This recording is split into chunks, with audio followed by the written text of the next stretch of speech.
Hi, my name is Eric DeRosia, and I'm an associate professor of marketing at BYU. And I should probably explain my being a marketing professor at a business school. I work at the intersection of trademark law and consumer psychology, so my publications are split about 50-50 between law journals and marketing journals.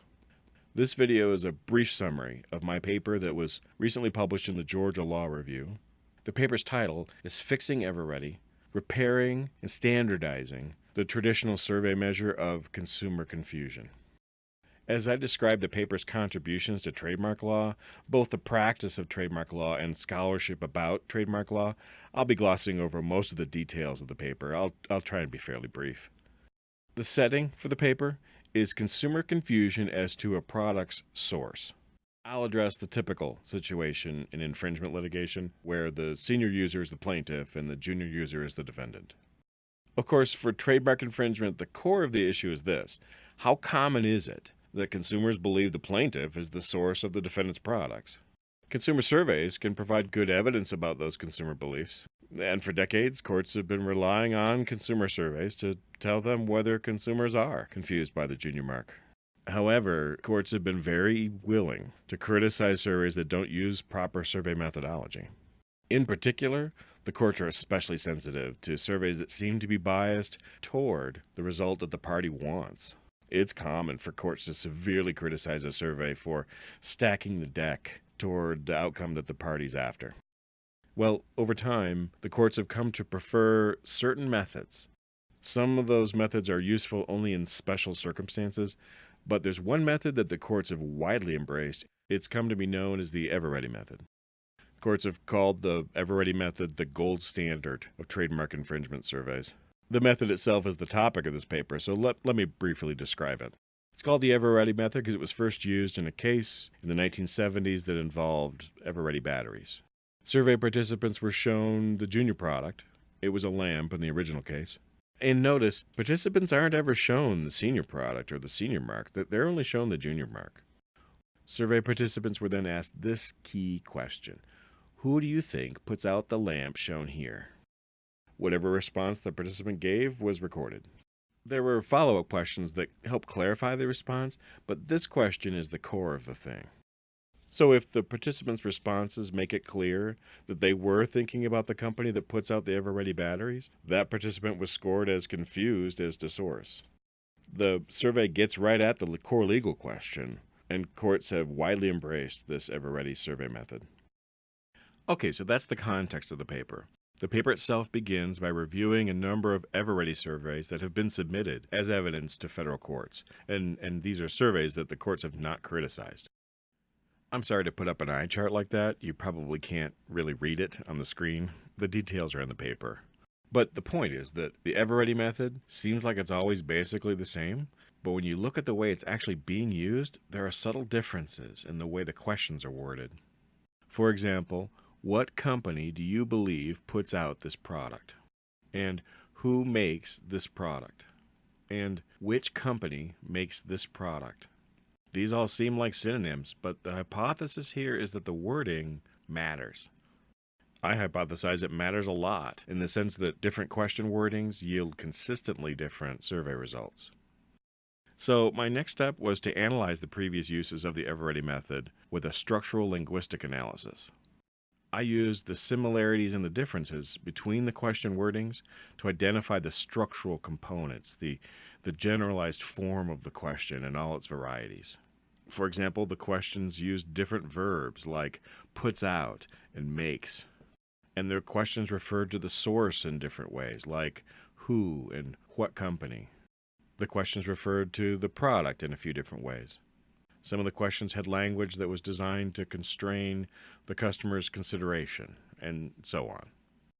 In total, there were 7 dimensions to the structural linguistic analysis, and each of the questions followed the same pattern. That is to say, you can form the question wording with each of the 7 dimensions.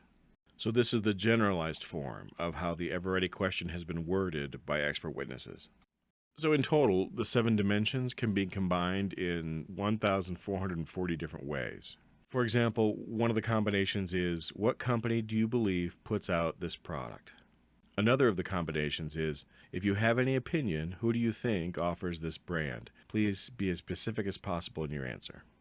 These questions look very similar to one another, and they look very similar to the ones accepted by the courts.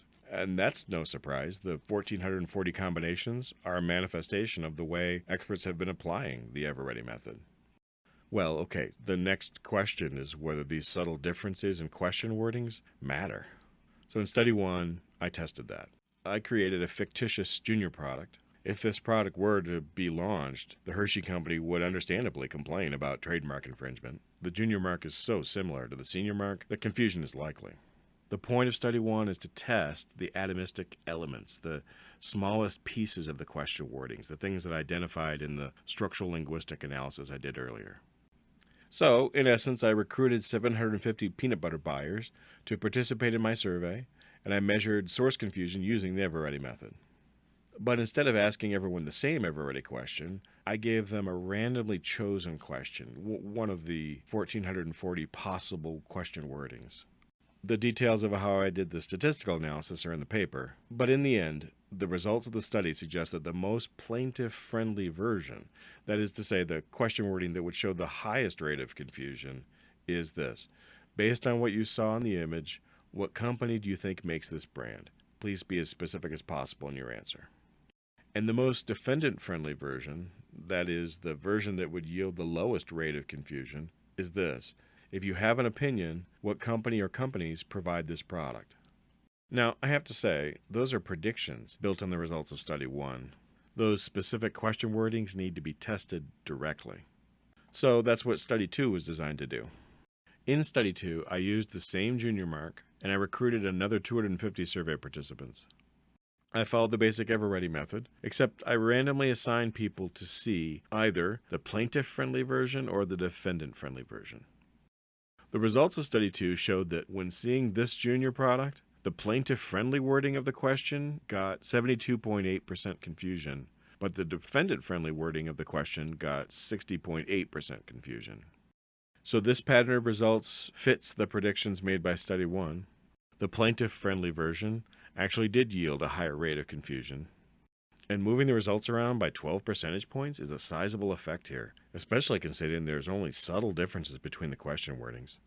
In trademark litigation, courts have established an informal threshold of about 20% confusion for a survey to support a finding of infringement. So saying the results can be moved by 12 percentage points, that's a big difference in this context. But further testing is needed. Studies 1 and 2 used the same junior mark. So in Study 3, I tested to see if the results would hold for a different junior mark. Also, Study 3 followed the typical procedure used in litigation surveys of adding a control condition. So I created another fictitious junior mark. Of course, this mark is very similar to the Pop-Tarts senior mark from Kellogg's. I wanted to simulate what would happen if Kellogg's were complaining about the similarity of the word marks and ignoring the similarity of the trade dress. So I created a control stimulus that was the same in every way except I changed the word mark. I recruited 400 survey participants, and I randomly assigned them to see either the junior mark or the control package. And then, the point of the study, I randomly assigned people to see either the plaintiff-friendly version of the question or the defendant-friendly version. The results were that the junior mark created 24% net confusion when the plaintiff-friendly version was used, and only 10% net confusion when the defendant-friendly wording was used. Here again, consistent with the earlier studies, the plaintiff-friendly wording yielded higher confusion, and the difference between the two of 14 percentage points, that's sizable. In fact, in this study, the question wording made all the difference with regard to being above or below the traditional threshold of 20%.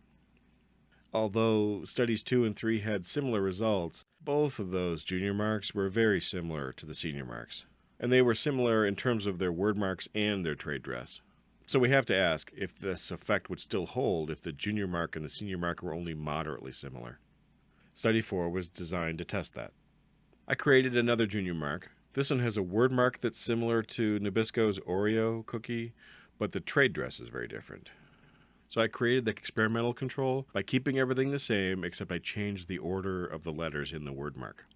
The design of Study 4 was basically the same as the previous two studies. It was 400 participants, and I randomly assigned each one of them to see either the plaintiff-friendly question wording or the defendant-friendly question wording.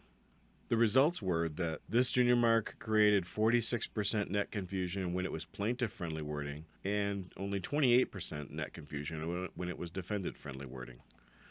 So, here again, the plaintiff-friendly wording showed a higher rate of confusion. And again, the difference, 18 percentage points, is quite large. So all these findings force us to confront something important. Which version of the question wording should an expert use? There's a temptation to say that the truth is somewhere in the middle between the two extremes. But there's no good reason to think that some sort of average of all the extant uses of the ever-ready method would somehow be a good measurement method. I addressed this point more thoroughly in the paper, but in essence, a middle ground here wouldn't be a compass toward truth. So what would be best? I suggest a much better approach for litigation surveys would be what I'm calling the known conservative method. Let me explain that.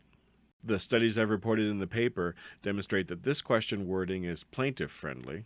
If a senior user were to commission a survey, this version of the question would lead them right toward the survey results they want. And the same issue applies for the defendant-friendly question wording.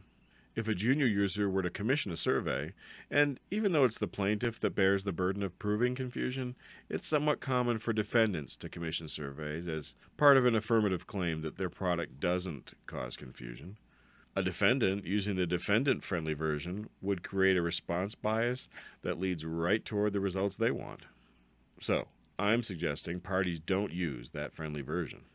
Instead, I'm suggesting they use the conservative version. Plaintiffs should use the defendant-friendly version, and defendants should use the plaintiff-friendly version. So this is the known conservative approach. It's known in the sense that it's empirically demonstrated. It's also known in the sense that rather than holding the information privately, the results are published to everyone. I have to say, I could have used these survey results privately to boost the fortunes of my clients when I serve as an expert witness. But I'm an academic researcher, and I've published these results, so these results are available to everyone. They're available to experts doing surveys, to the experts criticizing their work, to the parties, to the courts. So in those ways, the known conservative version is known. The other half of it is that I'm urging parties to use the known conservative version. It's conservative in the sense that rather than using the methodological artifact as a tailwind to assist a case, it uses the methodological artifact as a headwind to challenge a case. If a party can demonstrate they've got actionable confusion despite the headwind of using the known conservative approach, the signal from consumers is louder than the noise of survey methodology. In the paper, I described a variety of benefits from using the known conservative version, but for here, let me just emphasize the key benefit. Using the known conservative question wording allows the proffering party to demonstrate that the results are not bolstered by a methodological artifact that's friendly to their case. As I said earlier, the courts hate that. They're very sensitive to even the possibility that the results of the survey are misleading because the expert has tweaked the methodology to yield the results that they wanted. When the expert uses the known conservative version, the courts can have confidence that the expert witness didn't play any of those games with the question wording. So, in sum, this research finds that the ever-ready method has been used by experts in ways that are subtly inconsistent. Second, this research finds that the subtle differences in the question wordings have a consistent and large influence on the results of the surveys. And third, this research empirically defines known conservative question wordings for the ever-ready test. One question wording that's best for defendants to use, and another question wording that's best for plaintiffs to use. Well, thank you for your attention to this video. In case you have any questions or comments, here's my contact information. And of course, the paper itself is available from the Georgia Law Review. They make the PDF available for free on their website. And I have to say, the article is a real page turner.